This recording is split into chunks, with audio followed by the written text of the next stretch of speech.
Komið þið sæl. Ég heiti Snævar og starfa hérna fyrir lesblindra.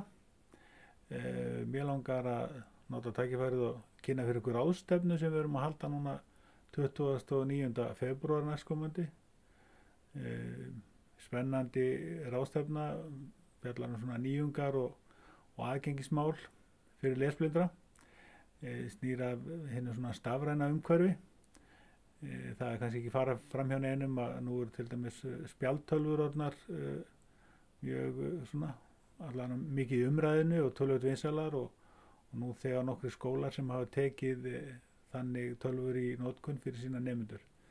Við sjáum að spjaldtölva muni ýta undir það að námsefni verði stafrænt og við það að námsefni verði stafrænt að þá náttúrulega sjáum við fram á það að við getum notað þá tæknina til þess að lesa efnið þá með svokölluðum skjálesurum og þá veljum við að hlusta á textan. Einnig getum við breytt leturstærð og bakgrunni og einnig hreinlega flett upp einstökum orðum upp úr orðabók.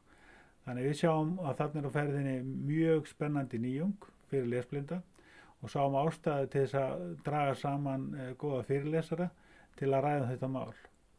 Við höfum verið svo heppnir að fá forsetann okkar, Ólafur Ragnar Grímsson, til þess að vera með ávarp í upphafi ráðstefnunnar og síðan kemur Sif Vígþórsdóttir frá Norðlingaskóla. Þar nýbúið að taka til notkunar spjaldtölvur. Hún ætlar að lýsa því hvernig það tekist.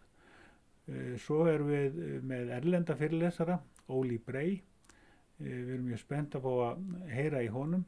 Hann hefur í mörg ár talað fyrir breytingum í skólakerfinu og bent á ótal nýjungar og nýjar aðferðir, innleiðingu tölvuleikja í formi kennslu.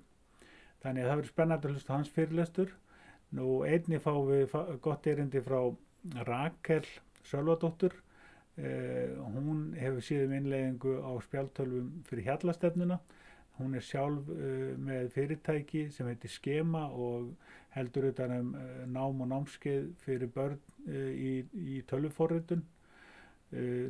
Síðan kemur Tryggvi Jakobsson frá Námsgagnastofnun og lýsir svona því ferli sem hefur nú þegar hafist út af svona stafrænu námsefni.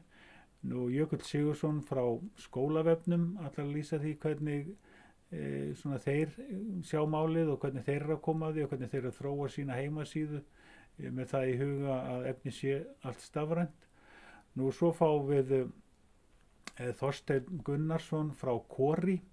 Kori ungt íslenskt fyrirtæki þar sem komu hugvitsmenn saman og bjuggu til vefumhverfi til tungumálakennslu.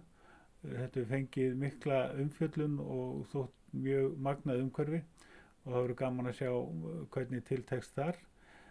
Síðan í lok ráðstefnu fáum við 2 kennara frá Vogaskóla. Það Rannveig Möller og Báru Elíasdóttur og munu þær lýsa því hvernig hefur gengið að innleiða Kindle tölvuna frá Amazon.